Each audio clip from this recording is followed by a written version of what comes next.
ایک شخص نے اپنے کزن کو، اپنے چچا کے بیٹے کو، چچا زاد کو قتل کر دیا اور خود ہی اس کا مدعی بن کے حضرت موسیٰ کے پاس آیا کہ بتائیے جناب میرے اس بھائی کو کس نے قتل کیا ہے؟ حضرت موسیٰ نے ایک سادی سی بات کی، کیا فرمایا؟ وَإِذْ قَالَ مُوسَىٰ لِقَوْمِهِ إِنَّ اللَّهَ يَأْمُرُكُمْ أَن تَذْبَحُوا بَقَرَةً۔ حضرت موسیٰ علیہ السلام نے اپنی قوم سے کہا کہ اللہ تمہیں حکم دیتا ہے کہ ایک گائے ذبح کرو، گائے کا کچھ حصہ مقتول کو مارو، وہ خود اٹھ کے بتا دے گا مجھے کس نے قتل کیا ہے۔ یہ پہلا سپارہ ہے قرآن مجید کا، آپ اس کو دیکھ لیں، یہ آیت نمبر 67 سے شروع ہو رہا ہے۔ تو اب وہ چونکہ ذبح کرنا نہیں چاہ رہا تھا، اس کو پتا تھا کہ مجرم تو میں خود ہوں، وہ ذبح چونکہ کرنا نہیں چاہ رہا تھا، اس سے کہا کہ مارو ایک حصہ گائے کا، اس کو تو یہ اٹھ کے بتا دے گا۔ تو اس نے جواب کیا دیا؟ قالوا اتتخذون ہزوا، کہنے لگا آپ میرے ساتھ مذاق کرتے ہیں، کبھی ایسا بھی ہوا ہے؟ قال اعوذ باللہ ان اکون من الجاہلین۔ حضرت موسیٰ علیہ السلام فرمانے لگے میں اللہ کی پناہ مانگتا ہوں میں جاہلوں میں سے ہو جاؤں۔ جب کہا نہیں ذبح کرنی ہے تو اب ذرا دیکھیے کرنا نہیں نہ چاہ رہے۔ قالوا ادع لنا ربک یبین لنا ما ہی، کہنے لگے اے موسیٰ پھر آپ نہ رب سے دعا کریں کہ وہ ذرا کھول کے بتائے وہ گائیں کس طرح کی ہو، ارادہ نہیں نا ذبح کرنے، آپ دعا کریں۔ قال انہ یقول انہا بقرۃ لا فارض ولا بکر، فرمایا کہ رب کہتا ہے وہ گائے نہ بوڑھی ہو نہ زیادہ بچیا ہو، عوان بین ذالک، ان کے درمیان ہو، یعنی جوان گائے ہو۔ فافعلوا ما تؤمرون، کرو جس کا تمہیں حکم دیا جا رہا ہے۔ قالوا ادع لنا ربک یبین لنا ما لونھا، لو اگلی بات سن لو، کہنے لگے آپ دعا کریں رب سے کہ وہ کھول کے بتائے اس کا رنگ کس طرح کا ہو، رنگ بتائیں کس طرح کا ہو۔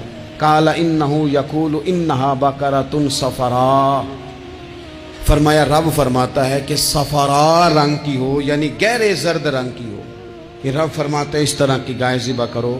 فاقع لونھا تسر الناظرین، اور جب کوئی اسے دیکھے تو اسے اچھا بھی لگے، آنکھوں کو اچھی لگے وہ گائے، اس طرح کی گائیں ذبح کرو۔ لو اتنی باتیں بتا دی۔ قالوا ادع لنا ربک یبین لنا ما ہی، کہنے لگے نہیں آپ پھر دعا کریں اللہ ذرا کھول کے بتائے گائیں کس طرح کی ہو۔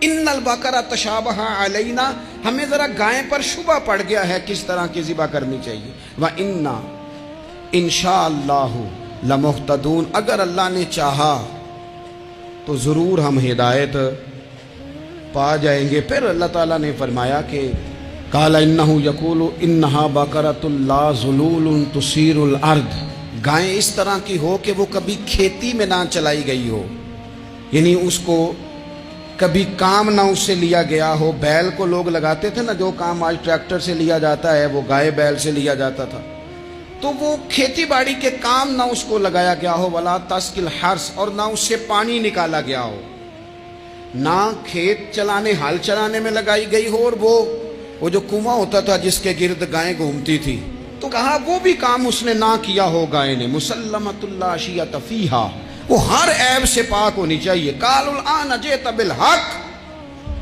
اب کہنے لگے اب آپ صحیح بات لے کے آئے، اب سوال ختم ہو گئے نا، کہنے لگے اب آپ بات فذبحوہا، انہوں نے ذبح کر دی۔ وما کادوا یفعلون، پر ایسا کرتے نظر آتے، لگتا نہیں تھا کریں گے ذبح پر ذبح۔ اچھا یہ گائیں پھر ملی کیسے؟ امام خازن کہتے ہیں کہ ایک نیک آدمی تھا، تو اس کا آخری وقت آ گیا تو اس کے پاس جو کل جمع پونجی تھی وہ ایک بچیا تھی، گائیں کی بچی، بچیا ویڑی، اس کے پاس وہ ایک بچیا تھی صرف۔ تو اس نے اس طرح کیا کہ اس کی گردن پر ایک مہر لگائی، اللہ کے نام پر بطور امانت اس نے اس کو جنگل میں چھوڑا، کہا یا اللہ میرا بیٹا ایک ہی ہے وہ بھی چھوٹا ہے، اس کی حفاظت کرنا اور میرے بیٹے کو پہنچا دینا۔ بچہ بالغ ہو گیا، اس کی ماں نے کہا بیٹا جو امانتیں رب کے پاس رکھوائی جائیں نا ان میں خیانتیں نہیں ہوا کرتی، جا جا کے جنگل میں آواز دے تیری گائے واپس آ جائے گی۔ اس نے جا کے جنگل میں آواز دی کہ وہ جو میرے باپ نے امانت رکھوائی تھی وہ کدھر ہے؟ وہ نشان لگی ہوئی گائیں دوڑتی ہوئی اس کے پاس آئی۔ واللہ خیر الرازقین، جب رب بندوبست کرے، جب اللہ بندوبست کرے تو پھر معاملہ اور ہوتا ہے۔ وہ گائے آ گئی، اب اس نے کیا کیا اس نوجوان نے کہ وہ گائے گھر لایا، ماں سے آ کے کہا کہ اماں یہ تو اللہ نے فضل کر دیا۔ ماں کہنے لگی پتر حالات ہمارے خراب ہیں، منڈی میں لے جا اسے بیچ دے، لیکن سودا میری مرضی کے بغیر طے نہ کرنا۔ کس کی مرضی کے بغیر؟ کس کی؟ اماں کی مرضی۔ اور سنو یار، تھے کچھ لوگ جن کو لوگوں نے تانے بھی دیے کہ تم ماں کے پیچھے لگ گیا ہے، لوگوں نے بڑا کچھ کہا، پر جو ماں کی مرضی پہ لگیں ناکام نہیں ہوتے زندگی میں۔ یہ دیکھو ماں کی مرضی پہ لگا۔ اس کی قیمت کتنی تھی گائے کی؟ بڑی مہنگی تھی، پر 3 دینار کی تھی۔ منڈی میں لے گیا، 3 دینار اس کی قیمت لگ گئی۔ تو ماں نے کہا تھا میری مرضی کے بغیر سودا نہ کرنا۔ اب بچے تو نہیں نہ مانتے، اماں کو کیا پتا باہر بزنس کیا ہے، لین دین کیا ہے، پر ماں نے کہا تھا میری مرضی۔ بندہ دے رہا ہے اسے 3 دینار، اس نے کہا جی میں نے طے تب کرنا ہے، ڈن تب کرنا ہے، پہلے اماں سے پوچھنا ہے۔ گھر جا کے اماں سے پوچھا، اماں کہنے لگی دے دے۔ واپس آیا تو اس نے کہا کہ میں 6 دینار دیتا ہوں پر میری شرط ہے، ماں سے نہیں پوچھنا۔ اس نے کہا تو 12 بھی دے، ڈن تب بھی ہونا ہے جب اماں نے کہنا ہے۔ وہ جب اس طرح کی اس نے گفتگو کی، واپس اپنی والدہ کے پاس گئے، کہنے لگے اماں سمجھ نہیں آتی، 3 دینار کی گائیں بندہ 12 میں خریدنے کو تیار ہے، شرط لگاتا ہے کہ اماں سے نہیں پوچھنا۔ تو والدہ کہنے لگی پتر پہلے اس سے جا کے پوچھ کیا وہ ہے کون؟ یہ کوئی روحانی معاملہ ہے، کوئی غیبی مدد ہے، پوچھ۔ اس سے جا کے پوچھا تو وہ کہنے لگا میں تو فرشتہ ہوں اللہ کا، تو نے گائیں بیچنی نہیں، اس لیے کہ تیرا باپ بھی نیک ہے، تیری ماں بھی نیک ہے، رب تیرے رزق میں برکت پیدا فرمانا چاہتا ہے۔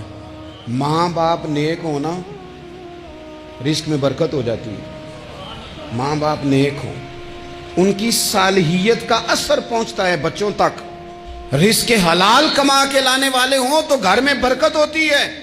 جا کے کہا کہ تیرے ماں باپ نیک تھے، اسے نہ بیچنا گائے کو، تو کیا کریں؟ کہنے لگے بنی اسرائیل والے سوال کر کر کے خود مشکل میں آ گئے۔ اب وہ ایسی گائے جو جوان بھی ہو، یہاں تو ہر غریب آدمی اپنی گائیں یہاں لگا دیتا ہے، کھیتی باڑی میں یہاں لگا دیتا ہے، کنویں میں پانی نکالنے میں تو یہاں تو ہر ایک کی گائیں، تو ایسی گائیں جس کا رنگ بھی اتنا پیارا ہو، زیادہ بوڑھی زیادہ بچی بھی نہ ہو، اور ابھی تک کھیت میں بھی نہ لگی ہو، وہ سوائے تیرے کہیں نہیں ہے۔ اس نے کہا چل پھر مہربانی کر بتا میں کتنے کو دوں گائیں، اگر وہ آ جائیں تو کتنے کو بیچنی ہے؟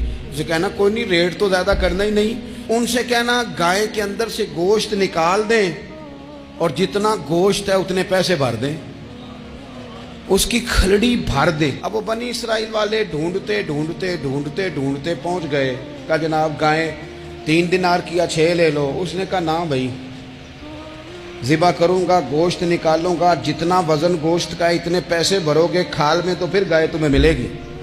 اب مجبور تھے، کیا کرتے؟ ابن کثیر حدیث لائے ہیں، امام سیوطی نے در منصور میں بھی لکھی ہے، نبی پاک صلی اللہ علیہ وسلم نے فرمایا سنو جوانوں، اور اسے دل کی تختی پہ لکھو، نبی پاک علیہ السلام نے فرمایا اگر بنی اسرائیل والے زیادہ سوال نہ کرتے تو اتنی مشکل کا شکار نہ ہوتے۔ انہوں نے سوال اتنے کیے کہ چارہ نہیں ہے اب ان کے لیے، چارہ نہیں ہے اب ان کے لیے کہ یہ ادھر ادھر جا سکے، مجبوری بن گئی، یہی گائے خریدنی ہے، یہی لے جانی ہے۔ اب اتنا سارا مال جمع کر کے وہ گائے خریدی، ذبح کی، تو مقتول کو جب اس کا ایک حصہ مارا تو اس نے اٹھ کے کہہ دیا یہ جو مدعی بنا ہوا ہے نا، یہی تو میرا قاتل ہے، یہی تو میرا قاتل ہے، یہی تو ہے جس نے یہ سارا کام کیا۔